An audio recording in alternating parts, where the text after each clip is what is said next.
საღამოშვიდობის ჯურბასო ტელემაყურებლებო, ეთერშია გადაცემა ნაცნობი სახეები.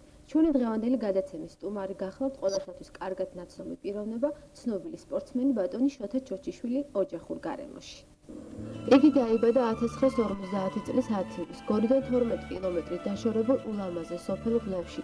მისი სოფელი შეფენილია მთის ფერდობზე. ტრადიციულად ამ სოფელში ცხოვრობენ შრომის მოყვარე ადამიანები. შოთა ჩოჩიშვილის მშობლებიც ასეთები იყვნენ. ზედა უსაზღვრო თბილი და კეთილი ჰყავდა. მამას კი ცნობილი მოჭიდავის სახელით იცნობდნენ.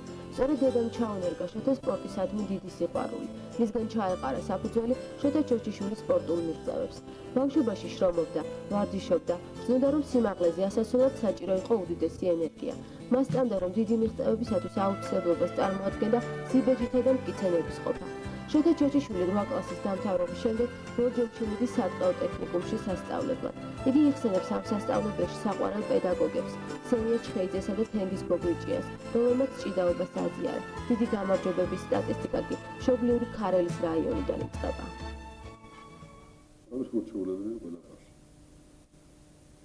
შემდეგ ალბათ სოფელი მაინც შესანიშნავი სოფელი სოფელში. აერი ძალიან კარგია. ახლო არის სოფელში 50 კილომეტრი აქედან 50-12 კილომეტრი აქედან ჩემს სოფლამდე. ბავშვობა ძალიან ბედნიერი მქონდა მეგეთო. იმიტომ დედა საათმა კეთილი მოსულა. ჩემს საათმადაც უცვლელს. და განსაკუთრებით მისი სტუმართმას ვიძულებ. მამა სამსონი ალბათ ვინდა ახლა სახელები არ ვიცი. მე როდესაც ავიკითხე ბიბლიურად სამსონი ძლიერი კაცი ყოფილი. მერტებს უყოლდა ფორმები. მართლაც გომიტყვი ხომ გომებითა და ფიზიკურად დაჯილდოვებული კაცი. სხვათა შორის ჭირდება. და აი დედის აგიტაცია რომ აი მამა ასეთია, ის ასეთია, ძალიან დიდი როლი ითამაშა ჩემს შემდგომში რა თქმა უნდა სპორტის უჭიდავად ჩამოყალიბებაში. სხვათა შორის ალბათონებდა სოფელს თავისი ისა აქვს რამდენადაც სიკეთე იმდენად შეიძლება ახლა ისიც კონდეს რა რომ ახლა ქალაქი რა თქმა უნდა რომ იქ თვითონ თვალსაჩინოებანი ქალაქში ბედია ყველაფერი სოფელში ხშირად ბავშვები სულ შრომობენ და უყურებენ დედის და მამის შრომას. აი როგორ შრომობენ ისინი გვერდზე უდეს იმასაც იამაყება რომ ახლა იზრდება და თანატული ხდება და მათთან ერთად არის და ესეთ მიყვარდა მოყითი ბავშვები არის ერთი და კულტურა ისე რომ ამბობს მსახურები ხო სულ ხმარობები. აი, როდეს გადაწყვეტთ, რომ თქვენ ფაქტობრივად სპორტში უკვე მოხვედრით პროფესიონალი და როდეს აიჩით უკვე რომ სპორტსმენი გახდარით? ნუ ბავშვობიდან რომ იტყვი ხოლმე ახლა ზაფხული არის და ყველგან არის ჭიდაობები და რაც ასე დავდიოდი სოფელ და ჭიდაობდი ნახეს. და ხშირად გამარჯვებული ბრუნდები. უკვე გამიჩნდა მაშინ კომაგები და იცოდნენ რომ მე ჭიდავდა და მოდიოდნენ ეს ყველა ავტომანქანებით დავდიოდი კასპიის რაიონში, ხაშურის რაიონში იქ და ჭიდაობით და ეს ენერგია რა ეტაპობრივად ვიზრდებოდი მეც ყოველ ზაფხულს უფრო უკეთესი ვიყავი და შემდეგ მერვე კლასიდან უკვე ბორჯომის სატყეო ტექნიკუმი გამაგზავნეს იქ სასწავლებლად. შოთა ჩოჩიშვილი 1966 წელს გამოჩნდა პირველად ქარელის არენაზე. თავისი მოხდენილი ილეთებითა და ფიცხელი შემართებით ბევრჯერ მოუყვანი აღტაცებაში მაყურებელი. 1967-1968 წლებში მოიპოვა ქარელის რაიონში აბსოლუტური პირველობა. შოთა ჩოჩიშვილის სპორტული აღმასვლა დაკავშირებულია მის მწვრთნელ გურამ პაპიტაშვილის სახელთან. იგი საოცრად მოკლე დროში საფუძვლიანად დაეუფლა სამბოსა და ძიუდოს. ერთ წელში მოსკოვში ჭაბუკთა შორის სამბოში გამართული საკავშირო პირველობის ჩემპიონი გახდა. 1970 წელს თბილისის საერთაშორისო ტურნირში სასწაული მოახდინა და ვებერის უბთა დაამარცხა. 1971 წელს მინსკში ბურევესტნიკის ჩემპიონი გახდა. იგი მიიწვიეს საბჭოთა კავშირის ნაკრებში. პარალელურად სწავლობდა გორის პედაგოგიურ ინსტიტუტში ფიზკულტურის ფაკულტეტზე. შოთა ჩოჩიშვილი გაუშინაურდა ავსტრიის, საფრანგეთის, ინგლისის, პოლონეთის ტატამს. პირველი ადგილი დაიკავა ინგლისში გამართულ საერთაშორისო ტურნირზე. გაიმარჯვა აგრეთვე პოლონეთის სტუდენტთა ღია ჩემპიონატში. შემდგომში შოთა ჩორჩიშვილს სპორტულ კარიერის განმავლობაში უმთავრესად იაპონელებთან უწევდა უმაღლესი ტიტულისათვის ბრძოლა. 1972 წელს კი ჯილდოში პირველი ქართველი ოლიმპიური ჩემპიონი გახდა მიუნხენში. 1976 წელს მონდიალის ოლიმპიური თამაშების ბრინჯაოს მედლის მფლობელი გახდა. იგი არის ევროპისა და საბჭოთა კავშირის მრავალგზის პრიზიორი, მრავალ საერთაშორისო ტურნირში გამარჯვებული, სპორტის დამსახურებული ოსტატი. კი რამე იყო სავარჯიშო ის ყველაფერს ვაკეთებდი, რომ ის ძალა და ის ენერგია კი მომეზიდა, რომ რომელიც მე შემდგომში გამოვიდა. და როდის მიაღწევს პირველი წარმატება? პირველი წარმატება იყო თბილისის საერთაშორისო ტურნირი. მე ვარანაირ მისვლავდა მაშინ. ხო და მახსოვს ძალიან კარგად მახსოვს ევროპის ჩემპიონი ხდება პირველი ვარად ვებერია ეს. მე მას არ ვიცნობდი რა თქმა უნდა და ჩვენი შეხვედრა დაიწყო თუ არა მან სულთა წააგოჩა. ცოტა არ იყოს ეს საბჭოთა კავშირის უფროსი მწვრთნელი რაც გარდაცვლილი ცხოვრებული და იმას ესე თბილა ძალიან თბილა ყოველთვის გონე ეს ჩემი მშობლიური კაცია როგორც ჩემი გოგონა დაბიტაში ძალიან ისეთი რაღაც თუ კი რა მე დღეს მაქვს ეს სახელი და გვარი მე მინდა რომ მადლობა უთხრე ამ საფლავში და მას ეკუთვნის ხელს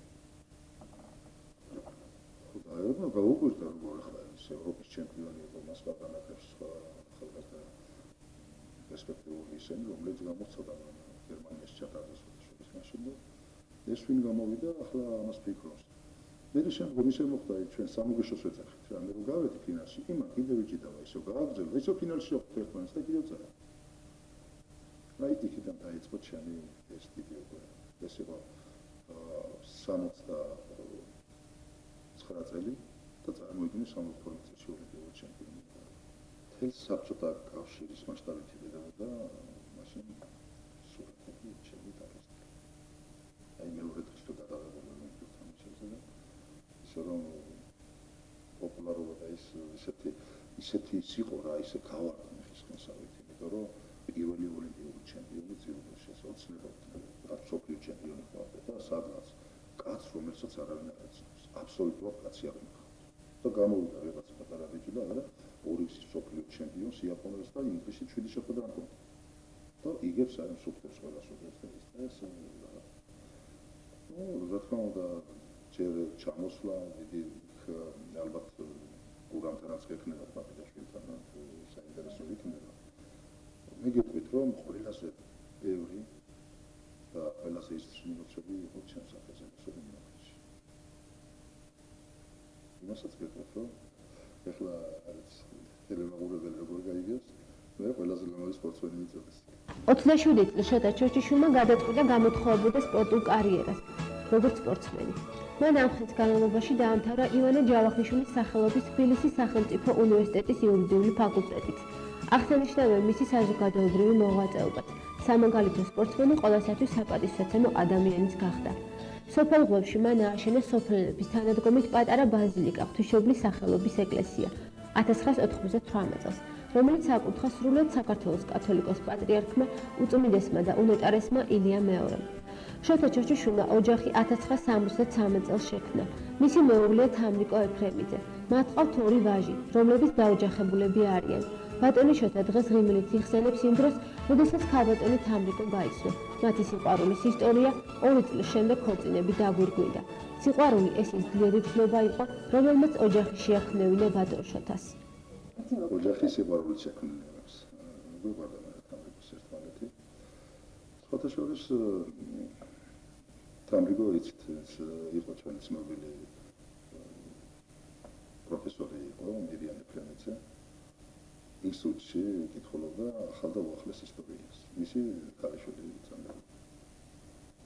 მე სტუდენტი ვიყავი, ის სტუდენტი იყო და ახლა რომ მოგებაც სიყვარული როგორ იწყება, როგორ თავდება, პროცესით ალბათ.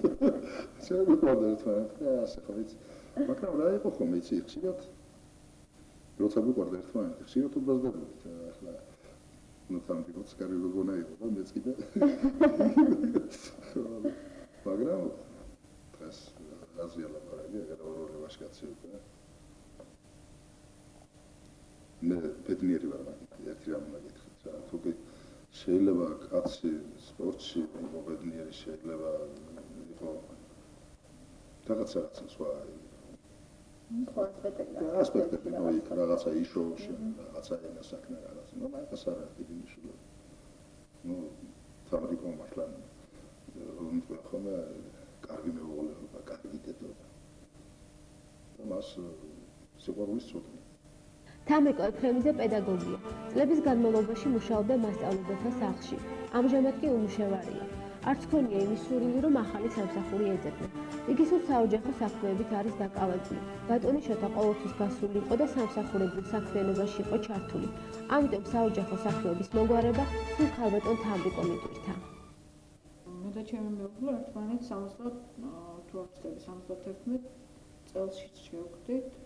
პირველ კურსზე როცა მოვიწყე, მაშინ ინსტიტუტში პირველად იქ ვნახე.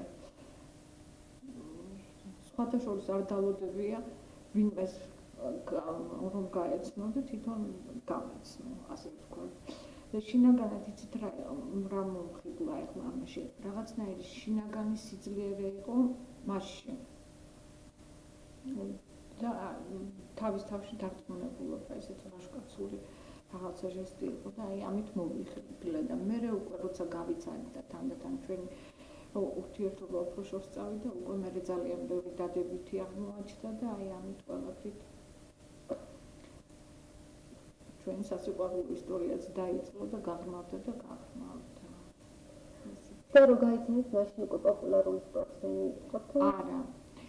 როდესაც გავიცანი მოჭიდავე იყო, მაგრამ რომელსაც ჰქონდა რაღაც გარკვეული წარმატებები, მაგრამ საერთაშორისო არენაზე გასული და ისეთ ცნობილი სპორტსმენი ნამდვილად არ ყოფილა. ყველა მიცის რომ უცზე 72 წელს ახლა ოლიმპიური ჩემპიონი და აი თითქმის იქიდან დაედო საფუძველი ამის აღმასვლას. თქვენ ალბათ ხელი შეუწყვეთ მის აი როგორ უწყობთ ასე თქვენ რაც შეგეძლოთ დასაკეთებით იმისათვის რომ ესეთი ცნობილი გახდარიყო თქვენი მეუღლე. მე ნამდვილად 73 წელში ჩვენ დავქორწინდით, მაგრამ მანამ რა ვიცი ალბათ სანამ სიყვარულის პერიოდი იყო, ცდილობდა თვითონ რაღაცნაირად გამოჩენილიყო და მე უკვე სახლიდან რაც შემეძლო. მე არასოდეს ხელი არ შემიშლია, არასოდეს იმაში ვეჭიდავა, მიუხედავად იმისა, რომ ძალიან ძნელი პერიოდი გავიარეთ. ბავშვები ფაქტიურად უმამოდ დაიზარდნენ. წელიწადში 2-3 თვე თუ იყო სახლში. სულ წასული იყო და მოგეხსენებათ ძალიან ძნელი პერიოდია ბავშვების აღზრდა. აი თუნდაც სიძნელებზე აღარ ვლაპარაკობ, თუნდაც ის აი ბავშვმა გაიარა პირველი სიტყვა, პირველი ნაბიჯი, ეს ყველაფერი მის გარეშე ხდებოდა და ძალიან რთული გადასატანი იყო, მაგრამ მაინც რაღაცი გაიზარდნენ. მე თვითონაც როცა ჩამოდიოდა ყველანაირად ცდილობდა რომ ეს აენაზღაურებინა ბავშვთან დამოკიდებულებაში, ჩემთან დამოკიდებულებაში და ასე რა ვიცი წამოვედი.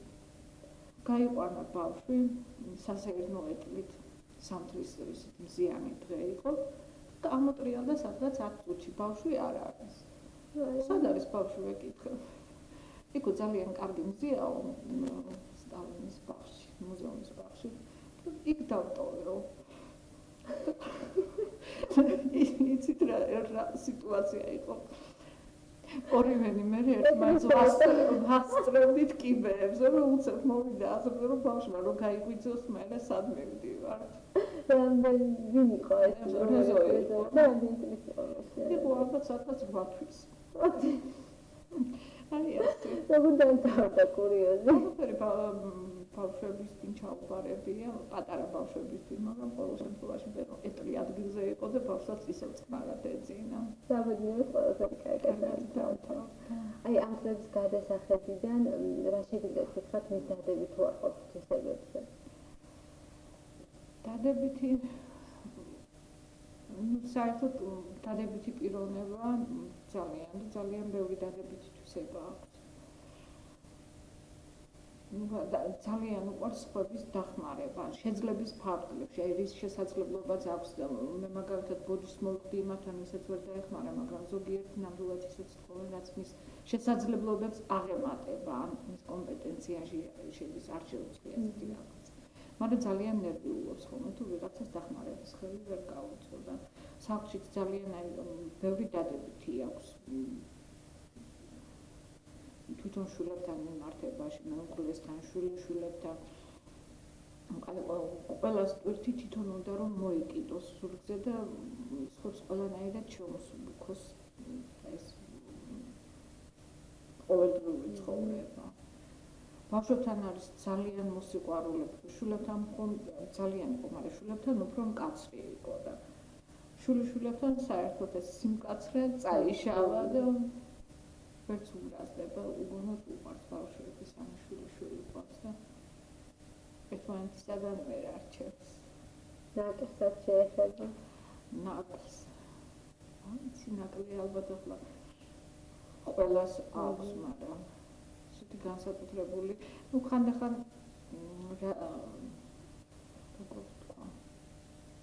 ხანდახან იცით მდგომარეობიდან რომ გამოვა ცოტა თითქოს პირდაპირია და ეს პირდაპირობა ზოგჯერ ადამიანს არ სიამოვნებს, მაგრამ სხვათა შორის ყოველთვის მართალია ხოლმე. ბატონიშათა ძალიან ბევრს მოგზაურობდა.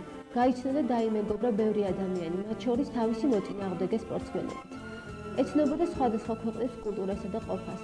ყველაზე გამორჩეულად მოეწონა ჩინური და კორეული კერძები. სადაც ამზადებდნენ რემბეულ სადილებს ზღვის მოსწნეულთა და ხორცს, მაგრამ მისი თქმით ქართული ეროვნული სადილები მისთვის განსაკუთრებულია, თუმცა თვითონ მხოლოდ ერმოკვერცხის შეწვა ეხერხება, ისიც მხოლოდ საჭიროების შემთხვევაში. მას სპორტული ცხოვრების წყალები თავს უამრავი კურიოზი გადახდებია. იხსენებს იმ შემთხვევას, როდესაც სამშობლოში დასაბრუნებელი ბილეთები დაეკარგა და ძალიან ცუდ მდგომარეობაში აღმოჩნდა. რა უნდა გავიხსენოთ ერთხელ მე და გურამ ბაბიაშვილი როდესაც ჩამოვთვინდით მიუნხენიდან გადაწყვეტეს რომ წამოსულიყავით მატარებელს. აი ჩათვალეთ რომ თელმ შემადგენლობა მიცოდა რომ მოვიდეთ ჩვენ. მაგრამ სანამ ავიდოდით მატარებელში უბრუნებაში რა თქვა. კაცო დავკარგეს ბილეთები მე. მატარებლის ბილეთები დავკარგეს ახლა. არაფერი მაგრამ აქ თხოვავს მაშინ ახლა ცოტა სხვანაირი მოთხოვნილებები იყო.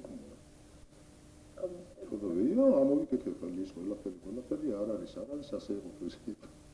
აგვიყვანეს გვათავსეს ყველაფერი მოვდივართ ეს ორდღენახევარი ამაინც ყველაფერი. აბა რო ჩამოვედი აქ სადგურზე ტევარი ხალხის. ხარაული დახვდა თვითონ ის ეხლა გამოყო ხარაული განსაკუთრებული კაცი. 13 წელიწადი იყო სულსრეკტორი და გამოიჩეოდა თავისი პატიოსნებით, თავისი ერუდიციით და მან დიდი სიყვარული დასკობა საერთოდ.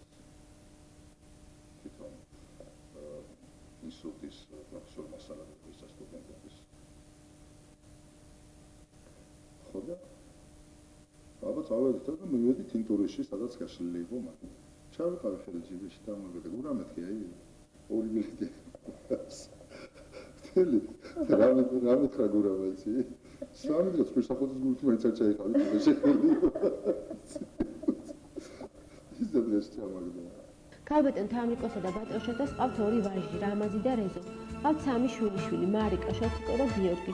ჩვენ შევხვდით მათი ოჯახის წევრებს, გავესაუბრებთ მათ რძალს მინოს, რომელიც დიდი პატივისცემით საუბრობს შოთა ჩოშიშვილზე, როგორც დიდ სპორტსმენსა და კარგ მამამისილზე.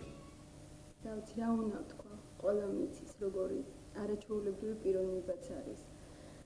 როგორიც გარეთ არის სახელოვანი და სასახელო ესია ოჯახის გვიამატება ყველას, შოთა ჩოშიშვილის ოჯახის წევრი.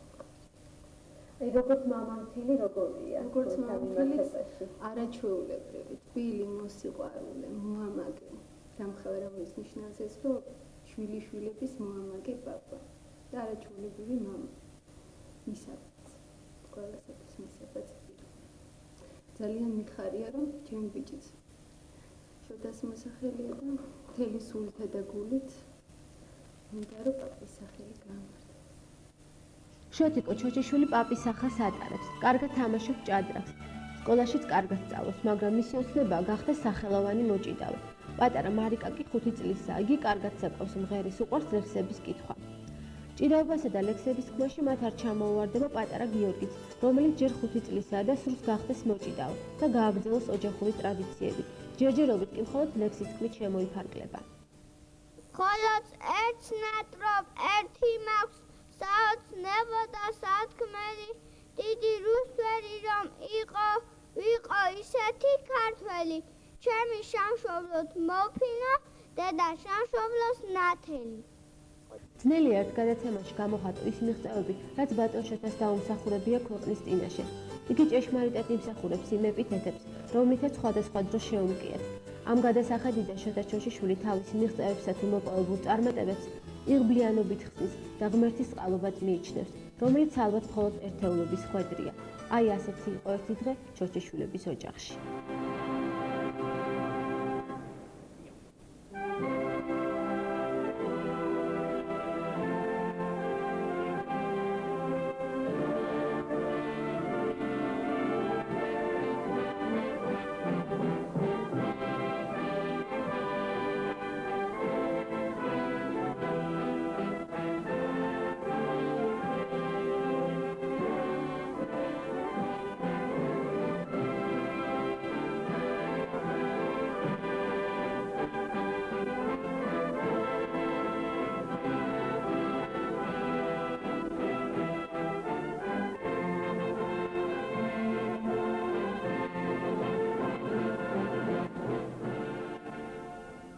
აი ასე დასრულდა ჩვენი დღევანდელი გადაცემა. იმედია მოგეწონათ, დაგვიკავშირეთ, გაგუზიარეთ თქვენი წინადადებები გადაცემასთან დაკავშირებით. ჩვენ რა თქმა უნდა ყოველთვის თქვენ სამსახურში ვიქნებით. კარგად ვზანდებოდეთ, ჩვენ ერთ კვირაში კვლავ შევხვდებით ერთმანეთს.